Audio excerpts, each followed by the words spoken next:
From the moment Maya Jefferson stepped inside the courthouse, the heat of unspoken judgment swirled around her like a dense fog. She had grown accustomed to subtle slights and sidelong glances, but nothing prepared her for the open hostility she felt that day. Whispers rippled across the gallery benches, fueled by rumors and prejudice. Can you imagine walking into a room where every eye is judging you before you even speak? At the plaintiff's table, two uniformed officers smirked with grim confidence. A stern judge, rumored to side with law enforcement whenever possible, cleared his throat as he prepared to address the court. But no one expected the truth lurking beneath Maya's calm demeanor. She was ready. She had a devastating secret weapon that would rock the entire room. Stay tuned to Adam Alpha to find out what happens next. Maya Jefferson's day began like any other. She woke before sunrise in her modest apartment in Brooklyn, right near the bustling intersection of Fulton and Nostrand. The gentle hum of early morning traffic lulled her into her routine: coffee, a brisk walk to clear her mind, then a train ride into Manhattan's busy legal district.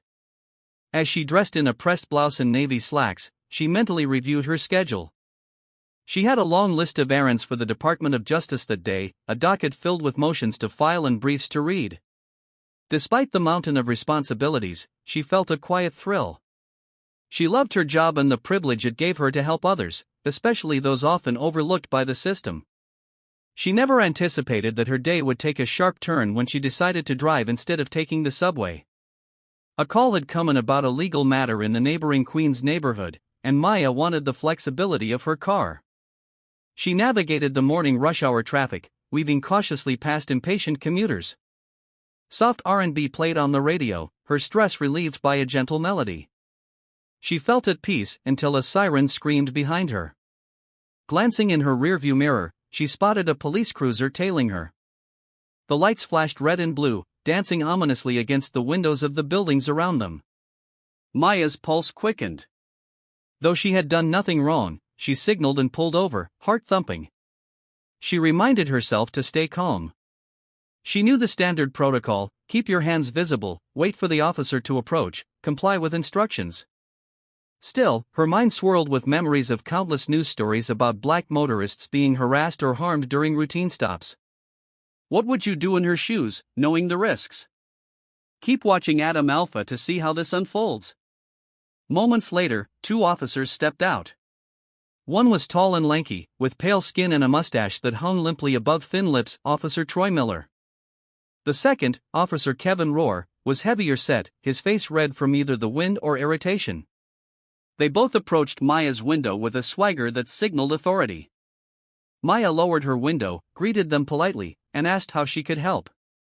Officer Miller demanded her license, registration, and proof of insurance, his tone clipped, bordering on hostile. Maya complied without hesitation, handing over her documents. She asked why she was being stopped, but her question was met with a dismissive wave of Miller's hand. Officer Rohr smirked, leaning closer to peer inside her car. Maya tightened her grip on the steering wheel, that sense of caution building in her chest. "You were speeding back there," Miller finally answered, "doing 45 in a 30. Maya knew she had not been speeding. She had been on the lookout for pedestrians and bicyclists in the busy neighborhood, carefully staying at or below the speed limit. But she also knew that any sign of argument could escalate the situation. She took a calm breath, her mind toggling between her knowledge of the law and her awareness of how these encounters often went. "Officer," she replied steadily, "I believe I was under the limit." "Is there any possibility you might have clocked the wrong car?" Rohr rolled his eyes. "I don't make mistakes with my radar gun." "Listen, lady, are you going to give us trouble?" Maya reined in her frustration. She was no stranger to microaggressions, but something about the officer's demeanor suggested more than just a casual insult. She had to pick her words carefully. "I'm not trying to give you any trouble. I'm just asking for clarity." Miller's thin lips curled into a sneer. He took a step back, consulting with Rohr in hushed tones, though Maya caught snatches of their whispered conversation, something about attitude and these people. Her eyes narrowed. She'd heard enough coded language in her life to know what was going on. Inside, a spark of anger ignited. Officer Miller returned. "Step out of the car," he ordered. We need to do a quick search. Search for what reason? Maya asked, her heart pounding. She knew that to request a search, they needed probable cause or her consent, which she had every right to refuse.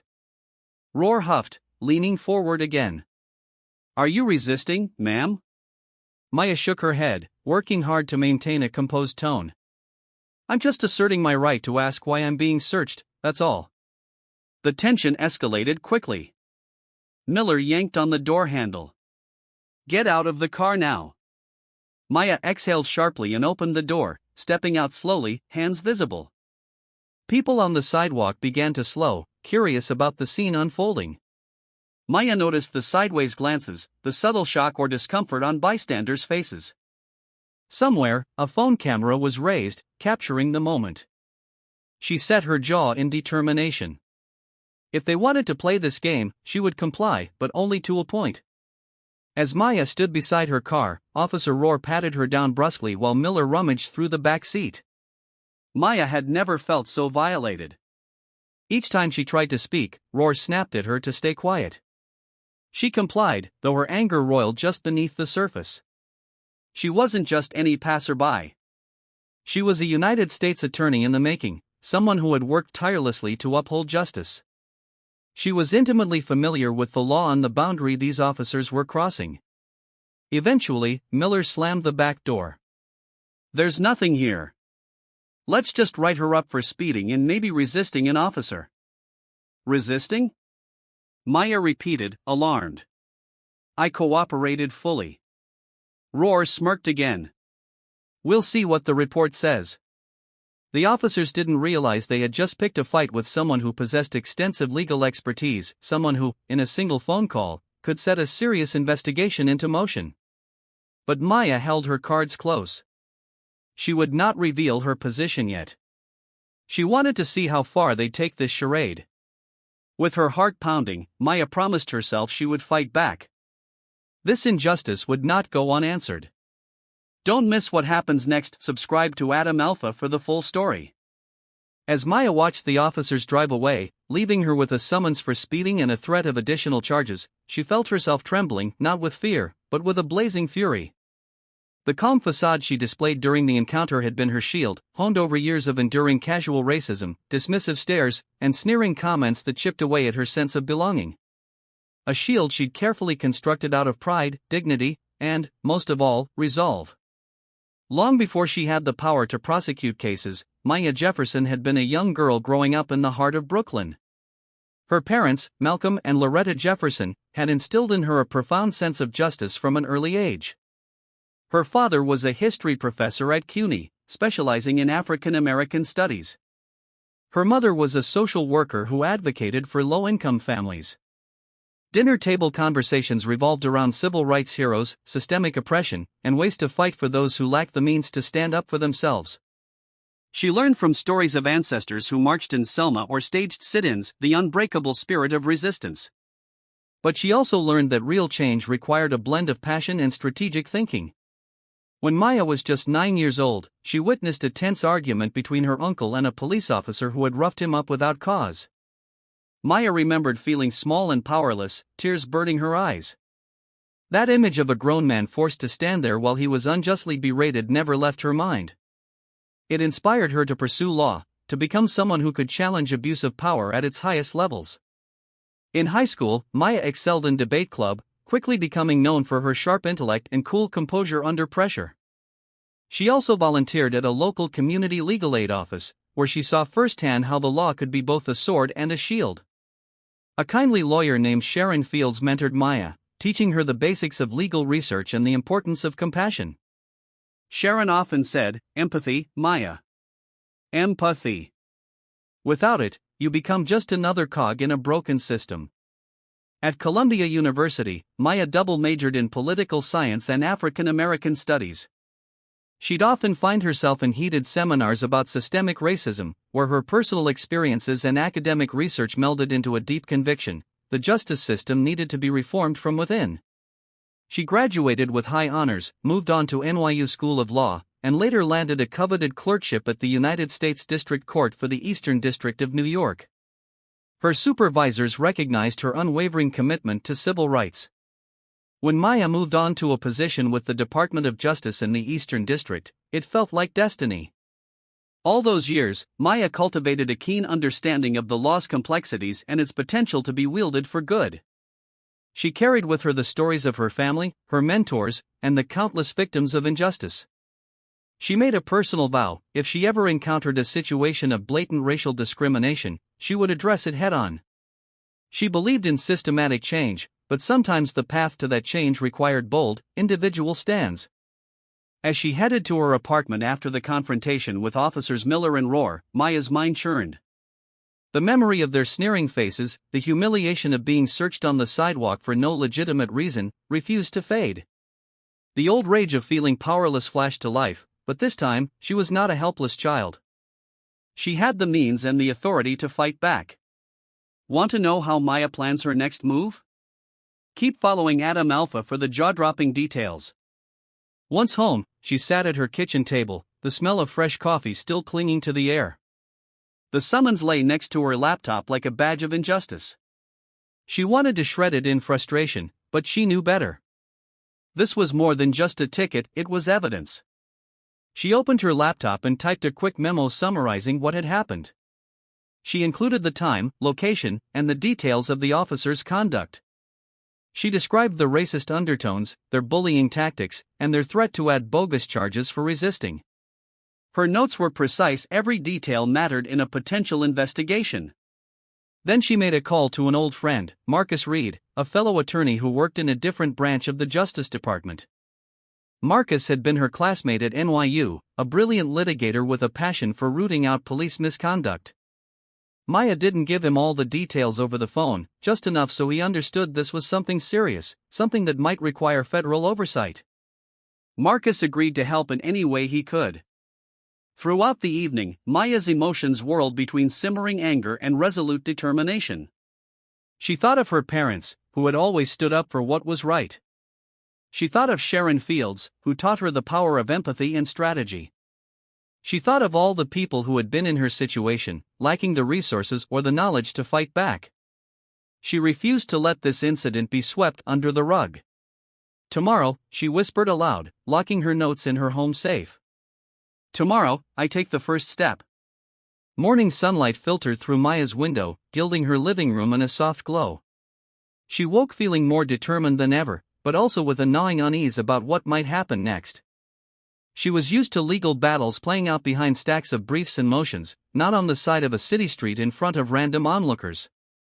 Nevertheless, she was prepared to confront the situation. After showering and dressing in a crisp navy suit, Maya meticulously organized her documents. She had a meeting later that afternoon regarding another case, but her mind lingered on how she would address the incident with Officers Miller and Rohr. Her phone buzzed Marcus, confirming their lunchtime meeting at a nearby cafe. Maya exhaled, grateful to have support from a friend who understood the intricacies of federal law and the complexities of racial profiling cases. She headed out, locking her apartment door behind her, and took the subway this time, partly to avoid any additional run-ins with local law enforcement. Arriving at the Department of Justice building, Maya passed through security with her usual professional smile, though inside she was bracing herself. She carried the summons in a neat envelope, tucked securely under her arm. Her morning was consumed by meetings and phone calls until, finally, noon arrived. She slipped out to the bustling cafe where Marcus waited. He rose to greet her, looking concerned. Marcus was a tall man with a warm smile, though that warmth was subdued now as he looked at Maya. They ordered coffee and sandwiches, then sat by a window overlooking the street where midday traffic rumbled by. She recounted the entire story, the supposed speeding violation, the forced car search, the humiliating pat-down, and the officer's racist undertones. Marcus listened intently, eyebrows furrowed. By the time she finished, he seemed as incensed as she was. "These guys have no idea who they're dealing with," he said softly but firmly. "But it's bigger than that. This is exactly what we talk about all the time, abuse of power under the guise of law enforcement." Maya nodded. "I'm worried they'll file a false report or escalate. They mentioned resisting arrest. If they put that on the record, it could tarnish my reputation, even if I can clear it. I don't want to think about how it could harm other people they stop. Exactly, Marcus agreed. We need to be strategic. Are you thinking of reporting this to Internal Affairs or going straight to the Civil Rights Division? I'm thinking both, Maya said, tapping her pen on the table. I can also file a formal complaint through the city's Civilian Complaint Review Board, but I want to wait and see if they actually file any official charges. If they do, I'll reveal my credentials in court if necessary. Marcus hesitated. That'll be a bombshell, but Maya, be careful. Some judges hate surprises in their courtroom. Then again, if the judge is in on it, well, you said these guys are known for intimidation. Maybe they have connections. Maya's jaw tightened. I'll handle it. Right now, I'm going to gather more evidence. I'm sure there were bystanders who recorded some of it on their phones. I'm going to see if I can track down any witness statements. After lunch, Maya returned to her office. She spent part of the afternoon searching social media, scanning hashtags and local neighborhood pages to see if any videos had been posted of her encounter. She discovered one short clip on Twitter that showed Officer Rohr pushing her against the side of her car while Officer Miller rummaged through the back seat. The video wasn't long, but it clearly showed Maya was calm and cooperative, no sign of resistance. Maya downloaded the clip immediately, carefully documenting its source. Just as she finished labeling the video file, her cell phone rang. She glanced down, unknown number. She debated not answering, but a gut feeling made her pick up. "Hello," she said. Silence crackled for a moment, then a gruff voice spoke. "Miss Maya Jefferson?" Her pulse quickened. "Yes. This is Detective Brian Costello, NYPD Internal Affairs. I received a message from Marcus Reed about an incident involving two officers, Troy Miller and Kevin Rohr. I'd like to meet with you." Maya's heart lifted slightly. She hadn't expected an internal affairs detective to contact her so quickly, but it was a promising sign. "Of course, Detective. When's good for you?" The detective suggested the following morning at a small conference room in the NYPD headquarters. Maya agreed. She ended the call with a glimmer of hope someone within the system was willing to investigate. Yet, that evening, as Maya was preparing dinner in her tiny kitchen, she got another unexpected call. This time, from an NYPD desk officer, informing her there was now a warrant for her arrest on charges of resisting arrest and obstruction. The news hit her like a punch to the gut.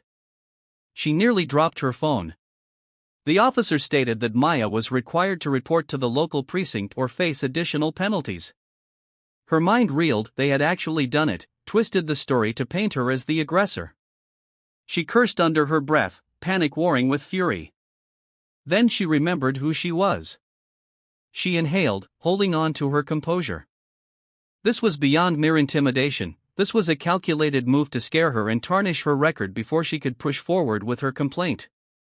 If she was arrested, even for a moment, a mugshot and public record could follow her for years. For a moment, Maya felt a wave of despair. Then she steadied herself. She was not alone, and she had the truth. Grabbing her keys, her documents, and a charged phone, she marched out the door, ready to confront the precinct, armed with the only weapon that truly mattered, her legal knowledge. Want to see how Maya faces this challenge? Stay with Adam Alpha for the shocking twist. Late evening had fallen by the time Maya arrived at the 78th precinct in Brooklyn. The building's cold brick exterior loomed under flickering streetlights. She parked her car and took a moment to compose herself, going through mental checklists of the law.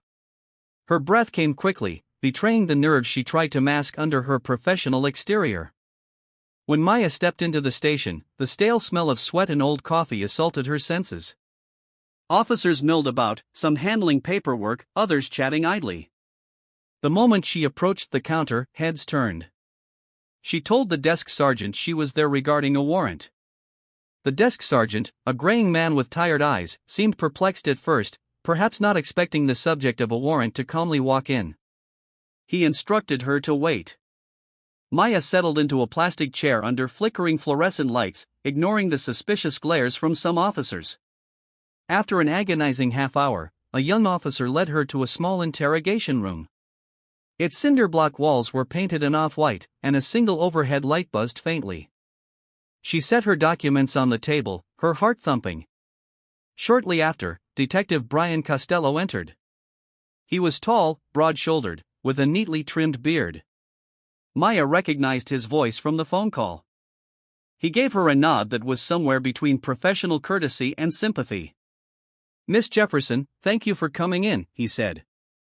"I understand there's a warrant out for your arrest, but I also spoke with Marcus Reed, who said you have information that might clear this up." Maya handed him the summons for speeding, the short Twitter video clip on a USB drive, and the notes she'd taken about the encounter. He scanned them briefly, frowning. Detective Costello scratched his chin and leaned forward. "This is serious. Officers Miller and Rohr filed a report claiming you resisted, tried to flee, and verbally threatened them." "That's a lie," Maya said, working to keep her voice steady. She tapped the USB. "That clip shows part of the stop. I didn't resist. If anything, they were the aggressors." Costello exhaled. "I'm not the judge here, but I can see there's more to this than meets the eye. For formality's sake, we have to process you, but I'll do it discreetly. Then we can start an investigation. I'll ask the district attorney's office to hold off on pressing charges until we've reviewed everything." Maya's heart sank at the idea of being processed.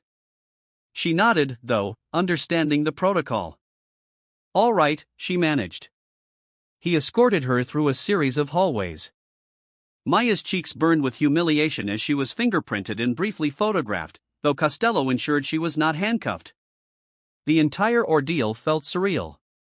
Here she was, an assistant U.S. attorney with an unblemished record, being treated like a criminal.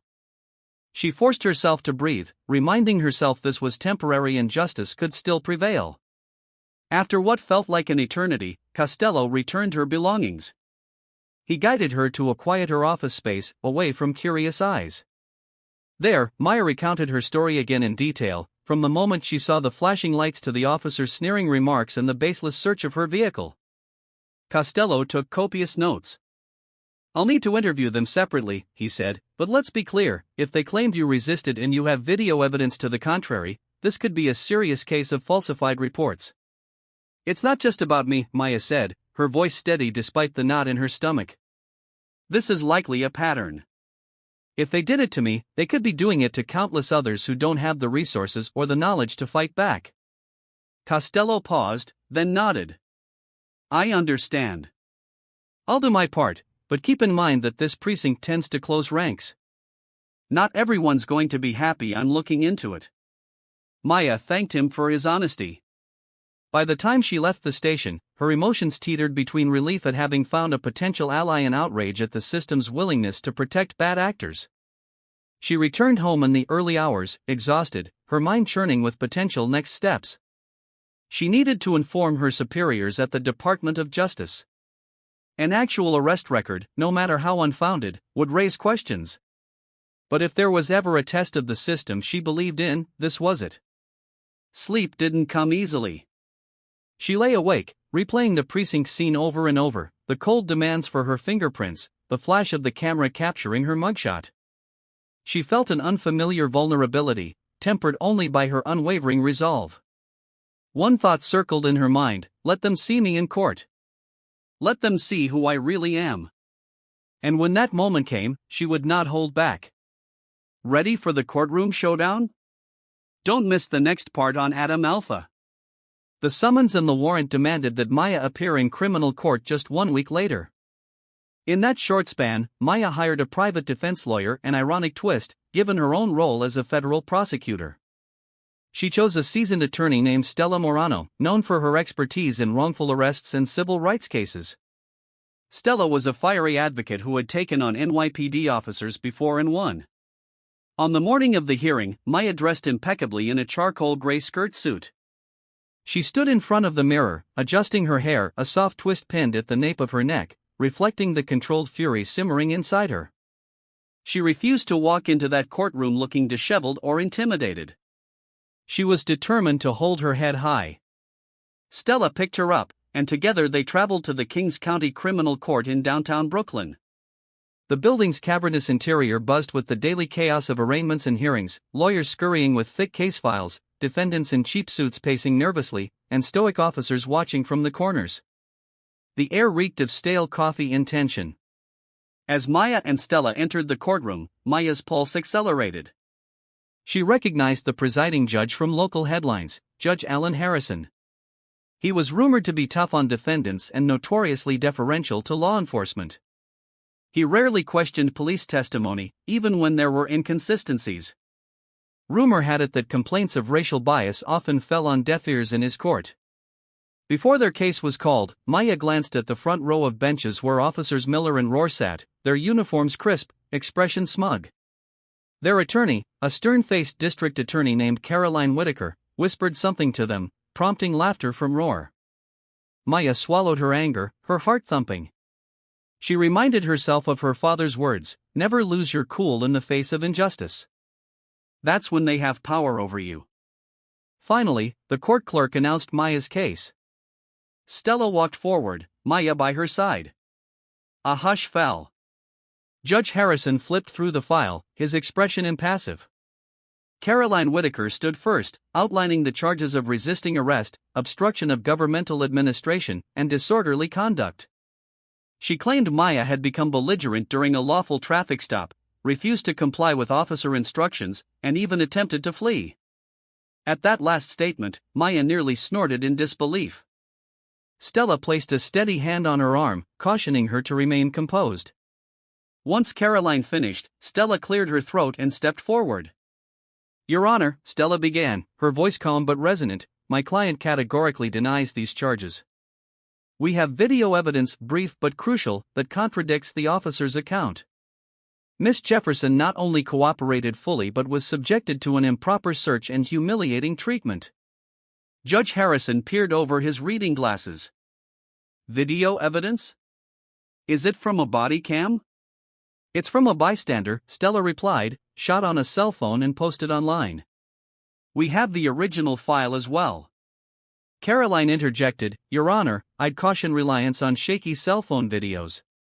There's no guarantee of authenticity. My officers have clean records, and the official police report states the defendant resisted. We have no reason to doubt their testimony." Judge Harrison frowned slightly. "I'll allow the video, but it must be verified.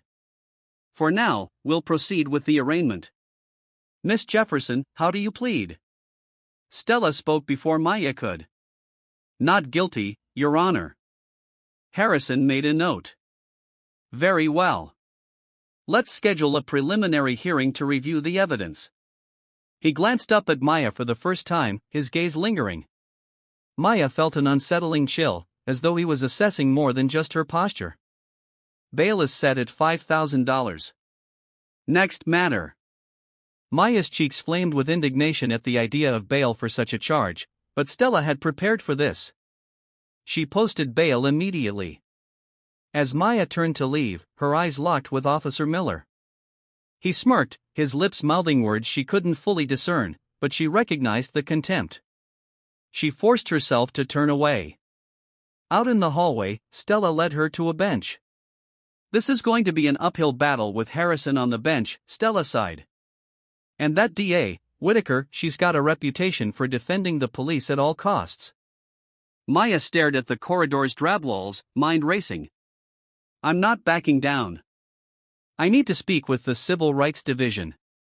This could become a federal matter." Stella nodded. "I agree. The moment you reveal your position with the DOJ, it'll change the game. But do you want to tip your hand so soon?" Maya paused, considering. "Not yet," she said finally. "I need more evidence, more insight into these officers' track records. And if Harrison tries to railroad this, we'll see about moving it to federal court." Stella agreed, and they parted ways after scheduling a strategy meeting. Maya walked out of the courthouse with an uneasy mix of anger and steely resolve. The subtle slights, the humiliating pat-down, the malicious charges, none of it would deter her. She pulled out her phone to call Marcus, telling him the next steps. She also planned to talk to a contact at the Civil Rights Division, laying the groundwork for a potential investigation into these officers. As she stepped onto the bustling street, Maya felt the wind on her face, a reminder of her freedom and her will. She thought about how many others, less equipped than she, might have been crushed by this system. A silent promise echoed in her mind: she would not be broken. She would fight this injustice head-on, and when the time was right, she would let them know exactly who they were dealing with. Curious about Maya's next move? Stay tuned to Adam Alpha for the explosive courtroom drama. After the initial court appearance, Maya dove headfirst into gathering more evidence. She and Stella constructed a meticulous defense strategy, guided by Maya's unique insider knowledge of how prosecutors operate.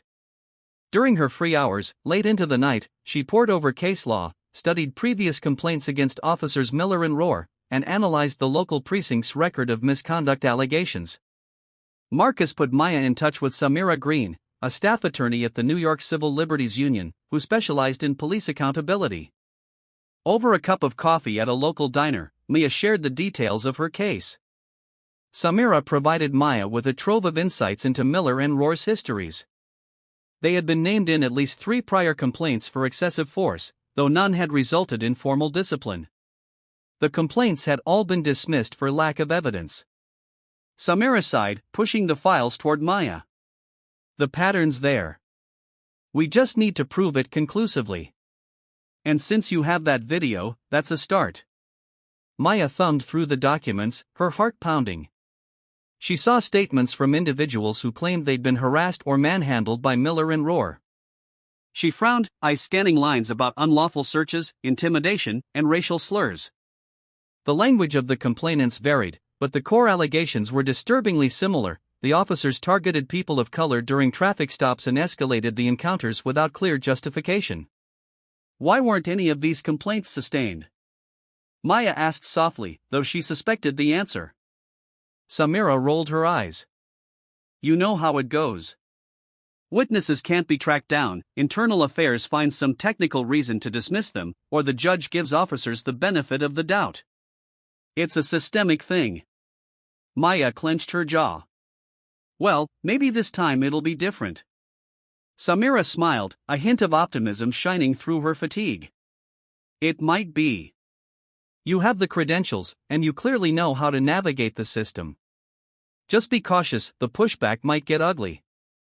Armed with these files, Maya returned to her office at the Department of Justice. She tiptoed a fine line. She hadn't officially disclosed her predicament to her direct supervisors, worried they might remove her from active cases or, worse, question her ability to remain unbiased.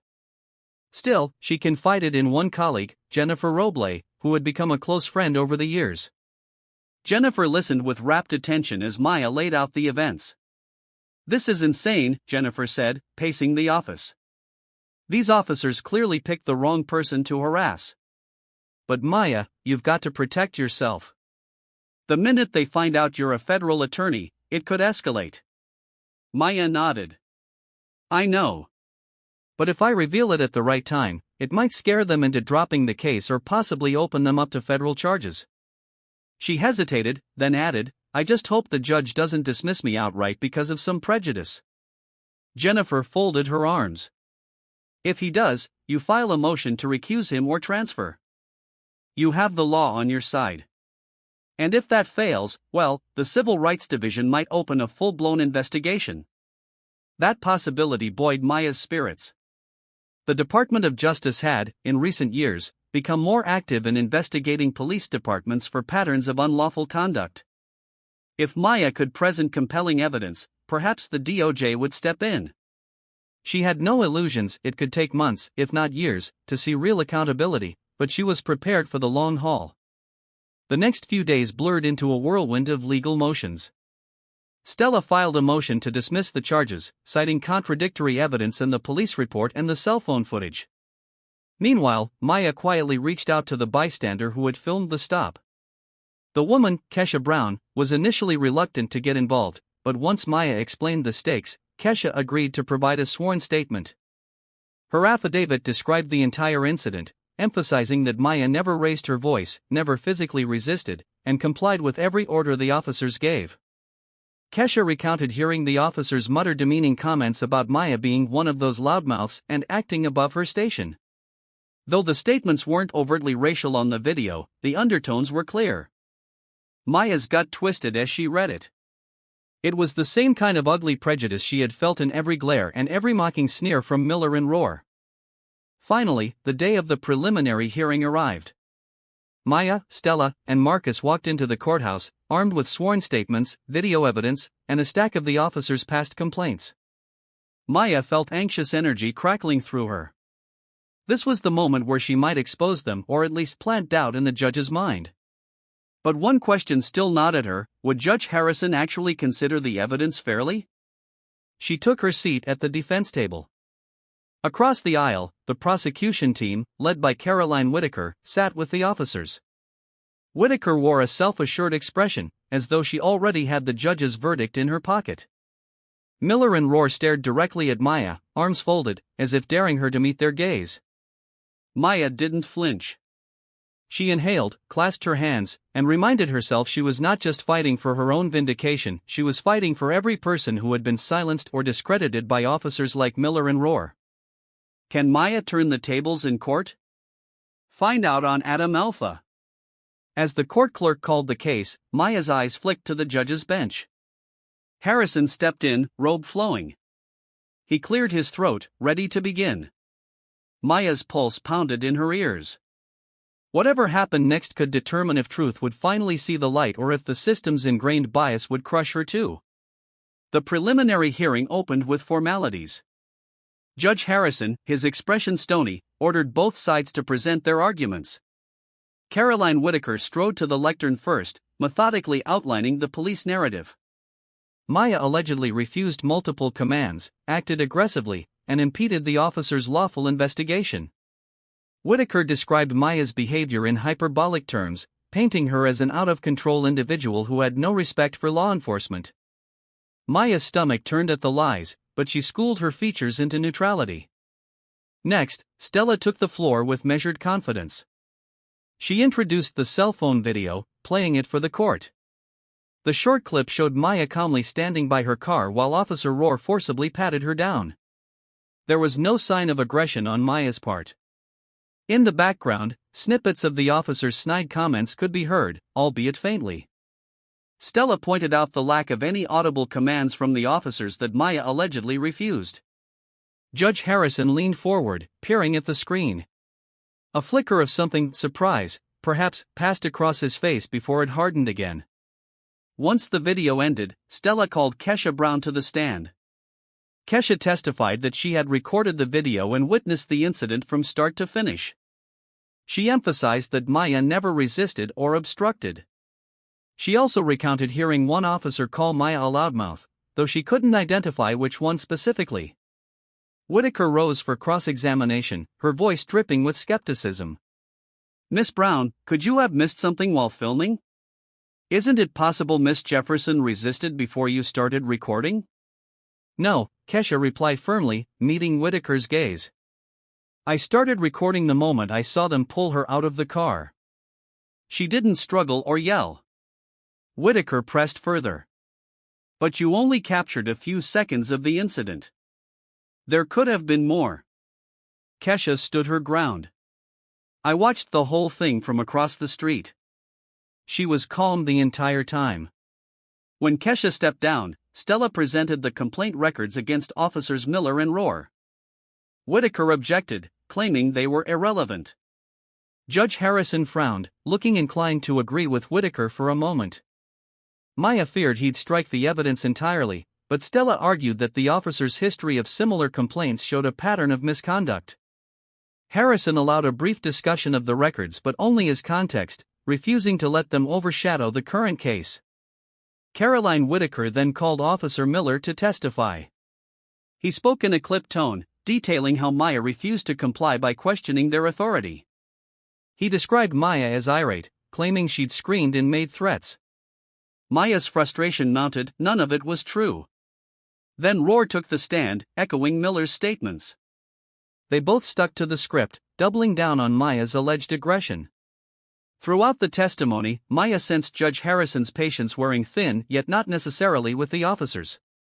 The judge seemed annoyed that the defense would dare challenge law enforcement's version of events.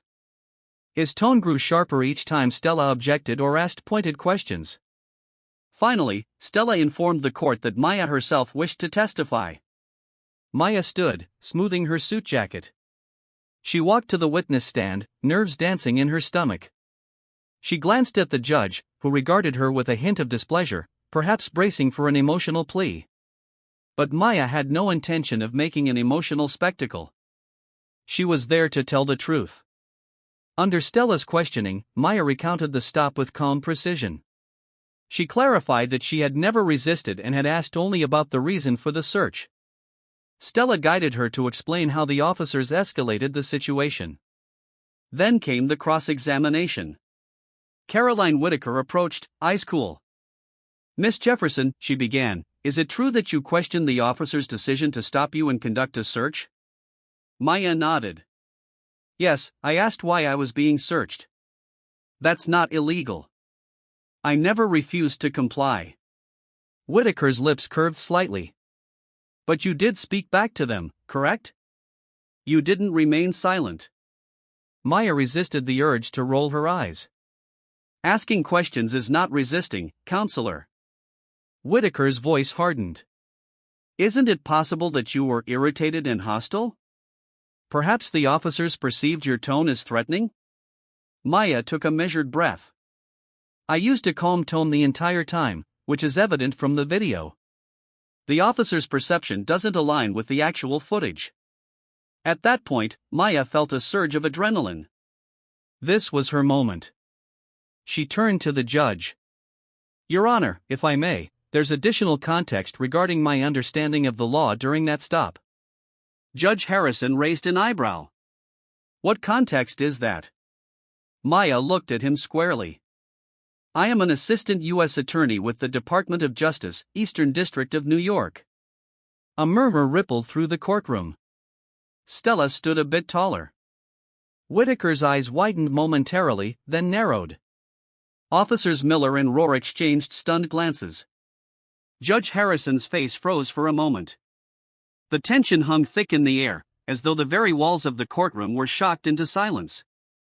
Will Maya's revelation change everything? Find out on Adam Alpha. Maya continued, her voice steady. "I didn't reveal my position at the time of the stop to avoid any conflict of interest or the appearance of impropriety. But I am intimately familiar with the constitutional standards regarding search and seizure. I knew I was in the right. I complied anyway because I feared for my safety. The officers were aggressive and made demeaning remarks. That is the full truth of this matter." Gasps and whispered remarks filled the room. The revelation was a bombshell. Judge Harrison blinked rapidly, trying to regain composure. Whitaker stammered, "Well, Your Honor, her position doesn't grant her immunity from the law."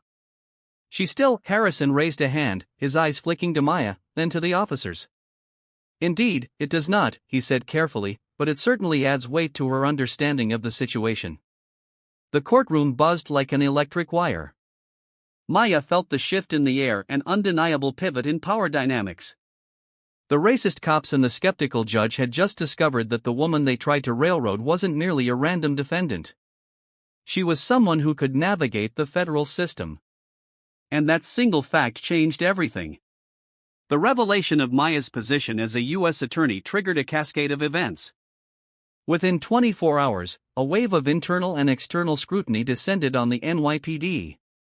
Detective Brian Costello, previously cautious, suddenly had the impetus and the political coverage to dig deeper into Miller and Rohr's conduct. Meanwhile, Maya's own supervisors at the Department of Justice, once made aware of the situation, convened a special meeting to discuss whether the DOJ should launch a formal civil rights investigation. In the days following the preliminary hearing, Maya witnessed a stark change in the courtroom's atmosphere. Judge Harrison, who had been aloof and somewhat dismissive, became notably more measured in his tone. During a subsequent motion hearing, he referred to Maya as Counsel Jefferson, acknowledging her legal standing in a way that subtly signaled the playing field had shifted. Miller and Rohr, seated at the prosecution's table, looked less smug. They seemed to sense the tide turning against them. Outside the courtroom, Maya's life was upended. Reporters, alerted by the public court transcripts, swarmed the courthouse entrance. They smelled a headline: U.S. Attorney accuses NYPD officers of racial profiling. Maya tried to avoid the cameras, ducking into cabs or side exits to escape the throng of microphones. She wasn't seeking publicity, only justice. But in a city as large and media-driven as New York, such sensational details didn't stay quiet for long. Her superiors at the DOJ were equally concerned about the optics. Assistant Attorney General Vanessa Castillo summoned Maya to a private office for a long conversation. Castillo, a composed woman in her 50s with silver-streaked hair, eyed Maya carefully over the rim of her glasses. "I've reviewed the court transcripts," Castillo said, folding her hands atop the file in front of her. "This is a delicate situation. You understand that?" "Yes," Maya nodded, bracing herself. "Yes, ma'am." Castillo's gaze softened slightly. "First, I want to say how sorry I am that you had to endure such treatment. We take allegations of misconduct seriously. But as you know, whenever a DOJ attorney is involved in a personal legal matter that reflects on law enforcement, it complicates things. We have to ensure there's no conflict of interest." "I understand," Maya replied, her voice steady. "I'm not asking the DOJ to represent me personally, only to look into these officers if the evidence warrants a civil rights investigation." Castillo leaned back, tapping a pen against her desk. "Detective Costello from NYPD Internal Affairs has already been in contact. The Civil Rights Division is reviewing your complaint and the prior complaints against these officers. There's also the possibility of a pattern and practice investigation into the precinct if we find credible evidence that this is systemic." Maya felt a surge of hope. "So the department is taking it seriously?" "Yes, but Maya, be prepared, this will likely get messy. The local police union may retaliate. The media coverage could intensify, and there's always the risk of a conflict between federal and local authorities." Maya steeled herself. "I'm ready." Once she left Castillo's office, Maya exhaled, feeling a little lighter. For years, she had worked on behalf of the government, often prosecuting financial crimes or assisting with civil rights cases from an institutional standpoint. Now, the institution was compelled to examine one of its most entrenched partnerships, local law enforcement. As the investigation gained traction, Maya spent hours with federal investigators, detailing her incident, providing the video evidence, and turning over the records Samira Green had shared. Detective Costello, too, ramped up interviews. He spoke with Kesha Brown, the other complainants, and local witnesses who had negative encounters with Miller and Rohr. Rumors swirled that these officers were part of a clique within the precinct known for targeting minorities with spurious traffic stops to meet quotas. Maya thought about all the people who might have suffered in silence. Now, their voices had a chance to be heard. Meanwhile, the legal case against Maya didn't magically disappear. Whitaker stubbornly refused to drop the charges, perhaps out of fear that doing so would confirm wrongdoing. A court date loomed for the next hearing, during which Stella planned to present the new findings from the DOJ investigation, hoping to have the charges dismissed outright. Tensions ran high. Maya noticed her phone vibrating with unknown callers more frequently. She began receiving anonymous voicemails, some supportive, others threatening. Marcus advised her to be cautious, and Maya started varying her routine, staying vigilant whenever she traveled, especially at night. What happens when the truth comes to light? Don't miss the thrilling conclusion on Atom Alpha. Relief crashed over Maya like a wave. Stella squeezed her hand. A ripple of low chatter coursed through the gallery. Whitaker's shoulders sagged, and she turned to whisper furiously at Miller and Rohr. The officers looked stunned, their faces awash with the realization that they were no longer in control of the narrative. Harrison rapped his gavel for order. "Furthermore," he continued, "I am ordering the record of Miss Jefferson's arrest to be expunged. There shall be no criminal record associated with this incident. This court is adjourned." He rose and exited quickly, leaving the room abuzz. Maya wanted to shout with relief, but she kept her composure. Within moments, reporters flooded the aisles, peppering questions. Stella shielded Maya, leading her toward the corridor as cameras flashed. Outside the courthouse, Maya finally allowed herself to breathe. She glanced up at the sky, the bright sun a welcome contrast to weeks of looming dark clouds. Marcus joined them, a broad grin splitting his face. "This is huge," he said, clapping Maya on the shoulder. They never thought this day would come. Still, Maya felt a pang in her chest. Those officers might face disciplinary action, but how many others like them were still out there? "We'll keep shining the light," Stella said. "That's how you root out corruption, one case at a time." Within days, the police commissioner announced that Miller and Rohr would be suspended without pay, pending a formal departmental trial on allegations of falsifying records and violating protocol. Detective Costello had recommended they be charged with perjury for lying on official documents. The district attorney's office, reeling from the scandal, faced mounting pressure to prosecute the officers or risk further public outcry. For Maya, the victory was bittersweet. She'd exposed two bad cops, but the experience had laid bare the magnitude of the struggle. Racist policing wasn't an isolated incident, it was a symptom of a broader illness.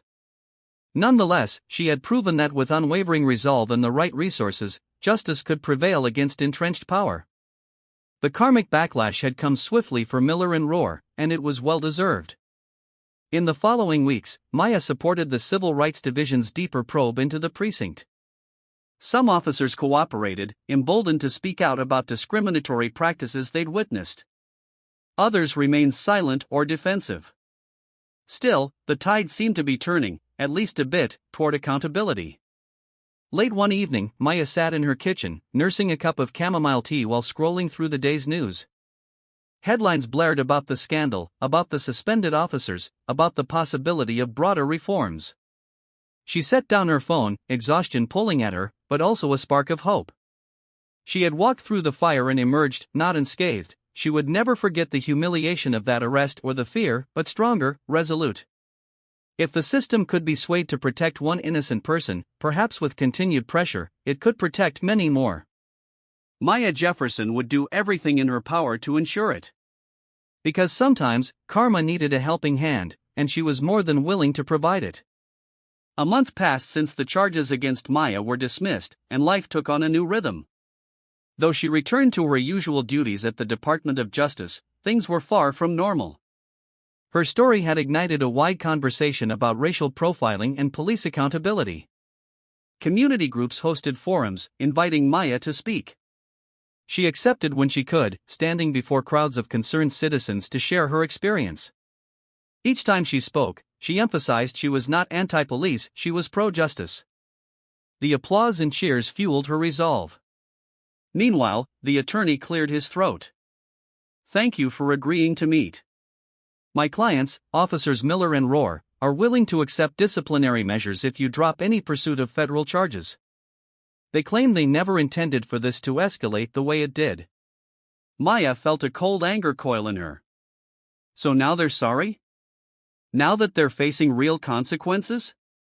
She shook her head. That's not how accountability works. Besides, I don't control the DOJ's decisions on federal charges. The department will decide based on the evidence. Her refusal left the attorney crestfallen. He pleaded for some leniency, but Maya offered none. She pointed out the systemic nature of the abuse, how many complaints had been dismissed or swept aside until her case forced the truth into the light. A genuine apology could have happened any time before they falsified reports and tried to ruin her life. Now it was too late to bargain for a quick escape. A week later, the departmental trial concluded. The verdict came down swiftly. Both officers were fired from the NYPD. The internal panel recommended that the district attorney file criminal charges for perjury and falsification of official documents. The city roiled in debate. Some hailed the decision as justice, others claimed it was a witch hunt against the police. But Maya knew this was just the beginning. Real justice would require continued vigilance. In the wake of the verdict, Maya stood on the steps of City Hall, addressing a crowd of reporters. Cameras zoomed in as she spoke. This was never about personal revenge. It's about ensuring the law applies equally to everyone, regardless of race or rank. I have respect for the many good officers who serve our community, but we cannot tolerate abuse of power. We must hold bad actors accountable to protect the integrity of law enforcement and the safety of all citizens. Her words were carried by local news channels and eventually national media outlets. Discussions ignited across social platforms about policing, racism, and the need for reform. Maya's case became a rallying cry, cited in op-eds and talk shows. Lawmakers hinted at new legislation to strengthen oversight committees. Emboldened citizens filed complaints without fear, believing their voices might finally be heard.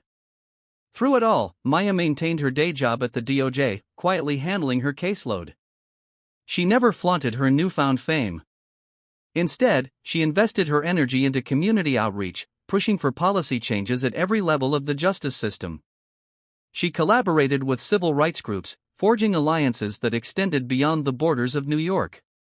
Reflecting on her journey one quiet evening, Maya thought back to that fateful morning when she was pulled over, just an ordinary citizen who happened to be black and behind the wheel. She remembered the fear, the anger, the sense of violation. But she also recalled the spark of resolve, the determination to fight for what was right. She'd been tested, and though the scars remained, she emerged stronger. Her story became part of a larger tapestry of resistance and reform, a reminder that sometimes the most profound change begins with a single injustice that cannot be ignored. In her heart, Maya held on to the hope that the resonance of her fight would inspire others, that when faced with adversity, people would remember her story and realize that the law could be a powerful weapon for good if wielded by those who refuse to be silent. And so ends the extraordinary journey of Maya Jefferson, the unassuming black woman who dared to stand against injustice and emerged as a beacon of hope. Her fight was never about vanity or revenge, but about proving that no one, no matter their color, status, or station in life, should be silenced by the very system meant to protect them. As Maya continues her work within the Department of Justice, her story resonates through neighborhoods and courtrooms alike, reminding us that truth, backed by determination, can shatter even the strongest walls of bigotry and bias. If you found power and inspiration in Maya's story, don't let it stop here. Be sure to like this video, share it with those who need hope, and subscribe to Adam Alpha for more stories that shine a light on hidden truths. Together, we can push for real change, one voice, one story, one step at a time. Meet Maya Jefferson, a poised, intelligent black woman who seemed an easy target for two racist cops at first glance. They thought she was just another helpless driver they could bully and frame. But little did they know, hidden behind Maya's calm demeanor lay a fiery resolve and a staggering secret: she was a U.S. attorney. This is the story of how Maya turned the tables on a broken system, facing off against corrupt officers and a jaded judge. Prepare for shocking revelations, courtroom showdowns, and a soul-stirring triumph that would echo across the nation. Buckle up, justice is about to be served. Don't forget to hit that subscribe button on Adam Alpha for more powerful stories like this.